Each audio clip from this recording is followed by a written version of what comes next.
Travailler juste avec un ATS proprement parlé n'est pas suffisant pour gagner cette guerre de talent, mais il faut un écosystème complet qui permet à la société de gérer tout de A à Z, de l'acquisition et l'engagement des candidats jusqu'à la rétention et l'offboarding.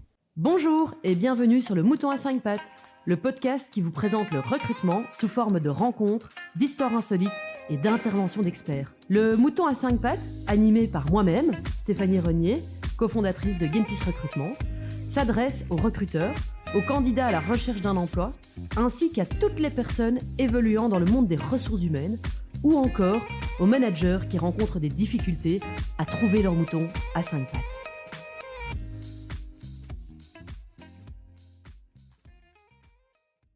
Aujourd'hui, nous recevons Farid El Machaoud. Bonjour Farid. Bonjour Stéphanie. Aujourd'hui, nous allons parler des ATS, des Applicant Tracking System. Alors d'abord, Farid, est-ce que tu pourrais te présenter ? Bon voilà, Farid El Machaoud, cofondateur de Gentis et en même temps cofondateur de la société Weagly. Ok, qui est Weagly ? Weagly est une plateforme qui a créé un écosystème de recrutement qui permet à ses clients et à ses utilisateurs donc d'attirer, de recruter et de retenir les candidats. Est-ce que c'est un ATS ? Ça a des fonctionnalités d'ATS, ce n'est pas proprement dit juste un ATS. Ok, super. Alors, on y reviendra un peu plus tard, mais tout d'abord, pour nos écouteurs, on va peut-être redéfinir ce que c'est un Applicant Tracking System. Donc pour toi, qu'est-ce qu'un ATS, Farid ? Aujourd'hui sur le marché, un ATS, comme le dit le mot, Applicant Tracking System, donc c'est un outil qui permet aux sociétés de faire le suivi des candidatures en ligne. Le suivi des candidatures en ligne. Ça se traduit comment ? Est-ce que ce sont les formulaires qu'on voit sur les sites internet des différentes boîtes quand il y a un onglet carrière, je vais aller rentrer mon CV et mes données générales. Est-ce que ça, c'est souvent lié à un ATS ? Alors, est-ce que c'est souvent lié à l'ATS ? Je ne suis pas sûr, mais le but de l'ATS, justement, c'est ça. Le but de l'ATS, c'est qu'à travers le site de la société, que le candidat, une fois qu'il rentre sur l'onglet carrière et qu'il postule, que de là, la candidature arrive dans la plateforme afin que les équipes de recrutement puissent faire le suivi. Ok, alors donc le CV arrive sur la plateforme, et puis il se passe quoi dans cet ATS ? Est-ce que c'est juste une base de données où il y a des CV, ou bien est-ce qu'un ATS comporte aussi d'autres fonctionnalités ? Un ATS comporte d'autres fonctionnalités. Alors un ATS complet, il permet à la société 1 de créer une page carrière justement, qui est liée au site des sociétés. Deuxièmement, c'est un outil qui permet de faire le tri des candidatures en utilisant des questions de sélection auxquelles les candidats peuvent répondre. Des questions prédéfinies ? Des questions que le client peut définir. Ok. Donc le client définit ses questions et donc peut faire des choix avec les oui, non ou multiples réponses. Et sur base de ça, il peut dire voilà, si la réponse du candidat est telle, il est automatiquement rejeté. Par contre, je lui envoie le mail de réjection genre 48 heures plus tard, sinon c'est trop hard. Donc si je comprends bien, voilà, c'est un système, une base de données dans laquelle se trouvent tous les CV. Est-ce que lié à un job, donc c'est ça. Lié à un job. C'est ça, ouais, exactement. Il y a énormément de discussions sur les ATS aujourd'hui. Pour moi, les ATS classiques ne sont pas une aide aux sociétés, bien au contraire. Pourquoi ? Parce que comme le mot le dit lui-même, c'est des Applicant Tracking System ou les Application Tracking System. Donc on suit les candidatures sur base d'un job, mais quand je ferme le job, j'ai du mal à trouver les candidats. Et donc ça, c'est un des gros problèmes des ATS aujourd'hui. Ok, quels sont les autres, on va dire, inconvénients d'un ATS ? Il y a le CV parsing, donc on en parle beaucoup avec les candidats. Le CV parsing, donc c'est un outil, c'est un algorithme qui permet de justement qualifier le CV d'un candidat. Et il le qualifie généralement sur base des nombres de mots-clés qui se trouvent sur le CV, la suite des mots-clés. Il y a plusieurs techniques à utiliser, mais qui, selon moi, n'arrivent pas à la qualité de l'œil d'un recruteur. Donc ça, c'est l'un des problèmes, ce CV parsing qui va coder ses candidats et qui va noter ses candidats sur base de mots-clés. Donc ça, c'est le premier problème. Ouais, et j'entendais justement la dernière fois une entreprise qui disait que le problème, c'est que en automatisant les candidatures, on peut passer à côté de bons candidats en fait. Exactement, il ne faut pas laisser l'algorithme faire l'ensemble du travail. Alors quand on est dans le recrutement de volume, c'est parfaitement compréhensible. Mais quand on cherche un informaticien ou un financier ou un ingénieur, qui sont déjà, donc c'est déjà des métiers qui sont en pénurie, d'utiliser ces techniques-là ne fait que aggraver le problème qui est le manque de candidats. Donc pour moi, il y a une façon de faire, c'est de faire en sorte que ce soit le candidat qui a accès à son profil, que le candidat puisse lui-même coder son profil, que des questions qui ont été prédéfinies, ça peut être aussi quelque chose qui peut aider les clients. Autre chose que les sociétés peuvent faire, c'est de rajouter par exemple des tests techniques qui vont leur permettre justement de pouvoir vraiment évaluer les compétences du candidat et pas juste sur la qualité d'un candidat de créer un CV. Aujourd'hui, je pense que tu le sais aussi, il y a énormément de formations qui sont données aux candidats de comment contourner l'algorithme d'un ATS en mettant énormément de mots-clés et comment trouver ces mots-clés sur base d'un descriptif de poste. Exactement, ok. Alors, on a commencé bizarrement avec les inconvénients. Quels sont les avantages d'un ATS ?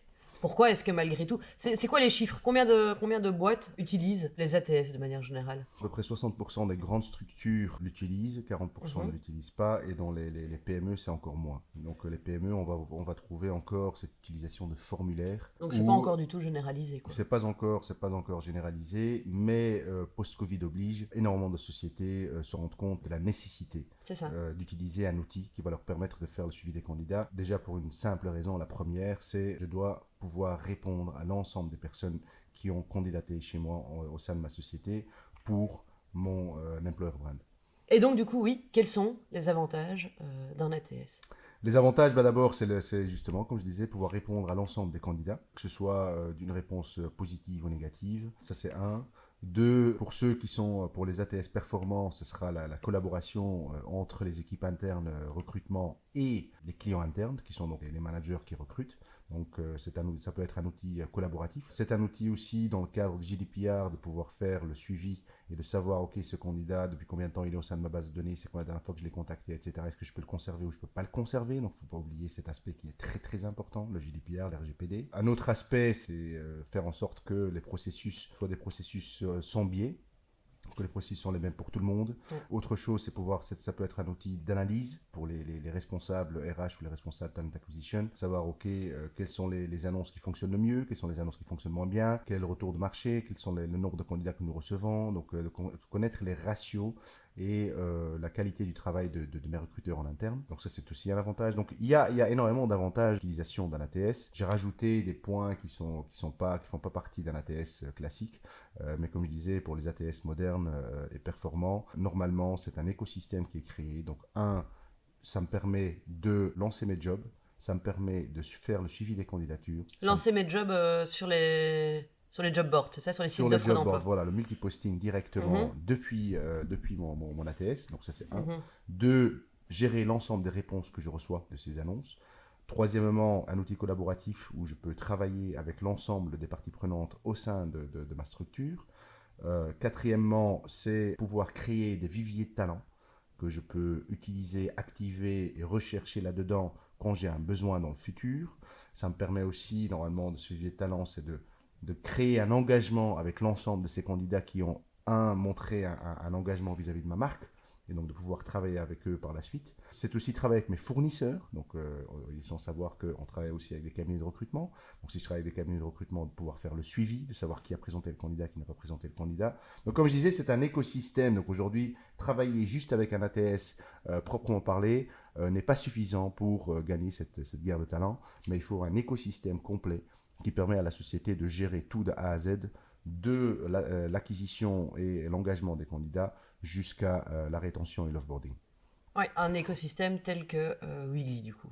Weagly, ce n'est pas que ça, parce que Weagly fait aussi la partie pour tout ce qui est indépendant et intérimaire. Donc nous faisons aussi la gestion de l'ensemble des demandes d'intérim, et nous faisons aussi l'acquisition et la gestion de l'ensemble des indépendants ou des sociétés de consultance. Est-ce que pour toi, de manière générale, un ATS peut augmenter le taux de satisfaction des candidats, donc des personnes qui envoient leur CV? Ma réponse sera oui, clairement. En fait, il faut réfléchir à l'alternative pour pouvoir donner cette réponse. L'alternative, c'est les mails.